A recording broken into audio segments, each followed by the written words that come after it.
Never let yourself be the victim. If I could go back in time and have a conversation with my 8 to 10-year-old self, that would be the message I would give.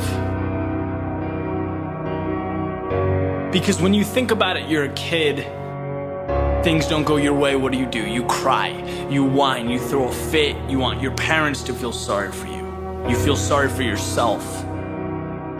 It's how you deal with things at that age. And then you grow up, but you don't necessarily shed that habit, that mentality. And it becomes obvious, right? I mean, you can talk to someone for 30 seconds and you know right away if they have that victim mentality. The world's falling down, they're tired, they have so much to do, they're so busy, X, Y, and Z. Look, having that mindset does two things for you.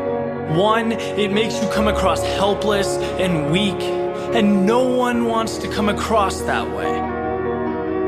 Two, it does not get you to where you're going. It does not change the situation. Right? Here's the reality. There is always a way to get what you want.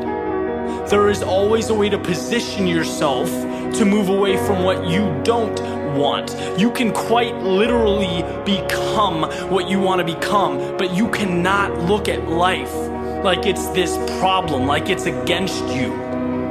The ball is in your court. You know, it wasn't that long ago, 2-3 years ago, that I was not the happiest guy in the world, right? Did not like what I was doing, did not like how I was spending my time, was not energized, was not passionate about very much. But the time came where I didn't want to live like that. I had a conversation with myself. I stopped being the victim. I stopped complaining. And I asked myself, dude, what do you want? What is your purpose? What is your goal? Who do you want to become? And I literally made the decision and walked away a different person. And the things around me changed. My life changed. Because I made a decision to never be the victim again. To get what I want. I became the author of my own story. And you realize just how simple it is to transform your situation. Not easy, right? And it takes time. But there's always a way to get from point A to point B. And this separates the world into two kinds of people. People who look at how things are, who accept reality as truth, who complain, and people who look at what can be, who make the most of any situation, look at life as if it's clay, to be molded, to be shaped. It seems funny to me, knowing what I do now, that I went through any of my life like a hamster on a wheel. That I talked to people every day who didn't energize me, that I didn't want to be around, that I did things I wasn't passionate about. That is insanity. Because if you don't like something, but you do nothing to change it, what's left for you to do? Complain, whine, stay where you are, that's it. See, one of the reasons I reference athletics so much is because they bring this mentality on you that when things become difficult, when things become challenging, your one job is to find a way to figure it out. And I always did. And I took that and I brought it to everything else I do. And now it's eye-opening to see people achieving success, financial freedom, these things everyone wants, and know that the difference between them and everyone else is that they felt like they deserved it. A lot of the time they weren't smarter, stronger, they weren't more gifted starting out, but they moved toward what they wanted. They didn't cry or groan about the problems, they didn't look for sympathy. Those at the top of the mountain are not victims. They would never let themselves be victims. It's about the other side, the opportunity. Getting from where you are to what you want.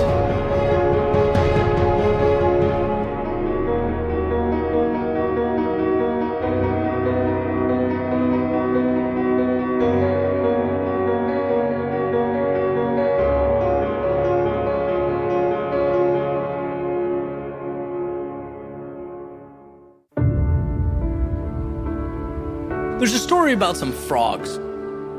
And, these frogs, as they're sort of making their way through the woods, the ground breaks underneath them, and two of them fall into this little pit. Way, way, way down. They tumble, and eventually they hit the bottom. They're looking up, and they're realizing how far they've fallen, right? Moving around, panicking, essentially coming to grips with the situation that they're now in.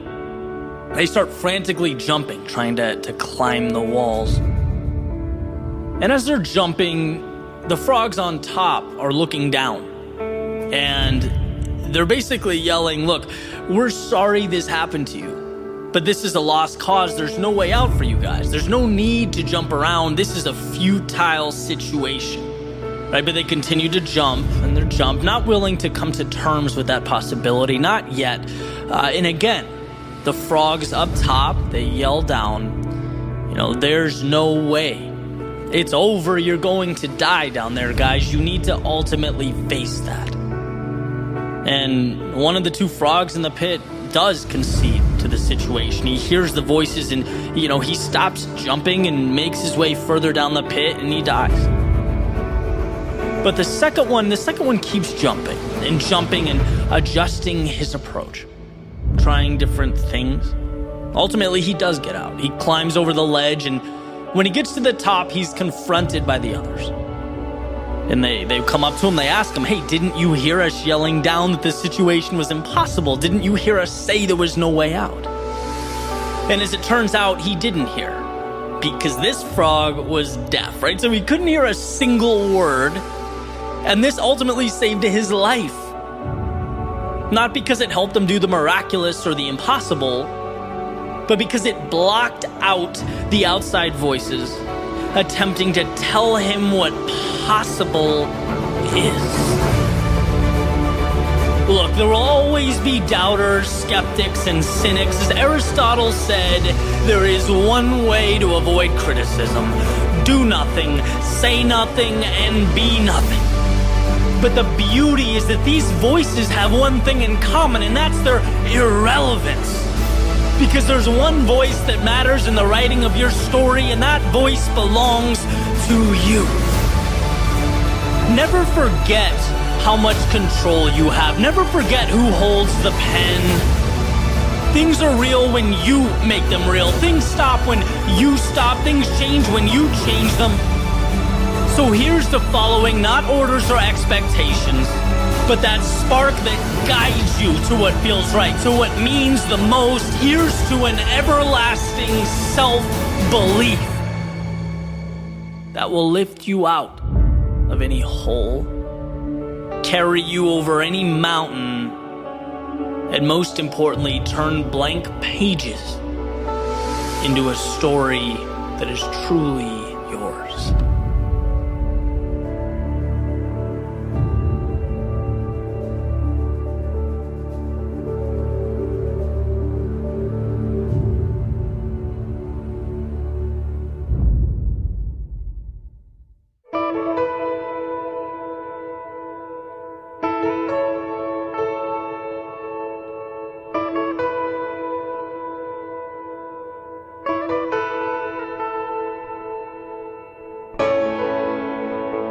You had a vision to build something that they've never seen before. But they gave it one look and called it insanity. You worked hour after hour for little reward. They watched from a distance and deemed it irrational. You simplified your life until it consisted of only your goal. But amidst convoluted objectives and routines, they declared it a tragedy. You failed and you failed, but you would not give in. And entertained by this struggle, they called you stubborn. Through it all, you never lost faith. They sat back and called it delusional. And then something happened. You succeeded. You succeeded like no one else before. And when you shared your result, they called it genius. When you told your story, they admired the persistence. When you uncovered your knowledge, your learning, your expertise, they asked for advice. See, you provided a blueprint, yet few people follow. Now they call you gifted, lucky, and you shake your head because as you made that climb, something became very obvious to you. This word, insanity, defined as extreme foolishness or irrationality, this is what got you to where you are today. And on the surface, when you took that first step, it was insanity. You left what was known, you were questioned, doubted, you looked inexperienced, you fell on your face. And hour after hour, you prayed that it was not in vain, and some days it felt like it was. But every single day, you left something behind. The things that you'd outgrown, the things that would have surrounded your every move had you stayed in that spot, had you been intimidated by the depths of what they call insanity. But you didn't. You traded them for a chance to get what matters most. And now as you gain perspective, you see what was insane yesterday is now everyday reality. It's what you do without giving it a second thought, and you want more. Just the taste made you want more. To see what's out there, to see how far you can push. That is life. And as you prepare to continue down the road ahead of you, the peaks, the valleys, the twists, the turns, the ups and the downs, you realize that the only thing in this world that qualifies as insanity is being unwilling to take that next step. The fear of standing out, of being different, of living a life that was meant for you, that you deserve. Because to disregard that opportunity, oh, the insanity.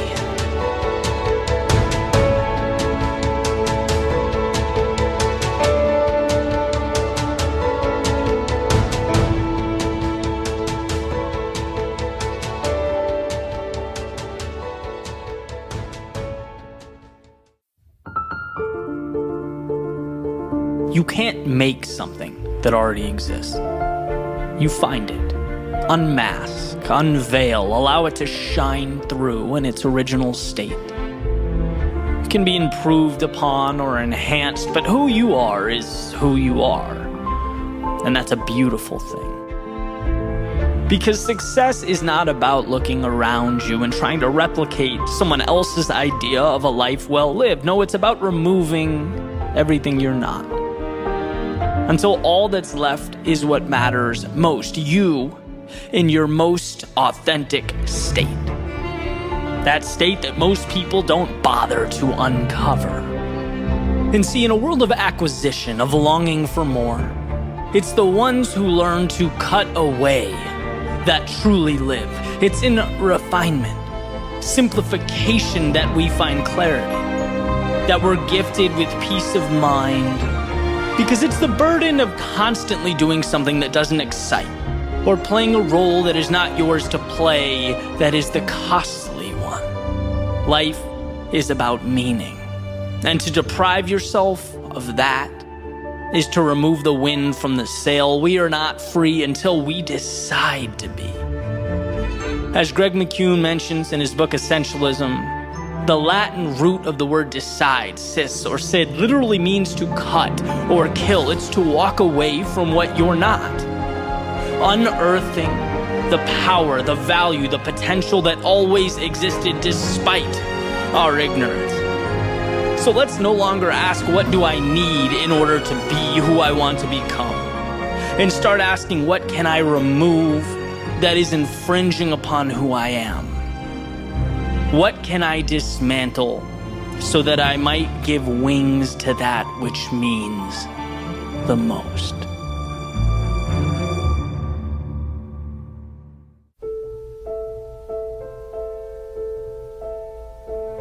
You're right where you need to be.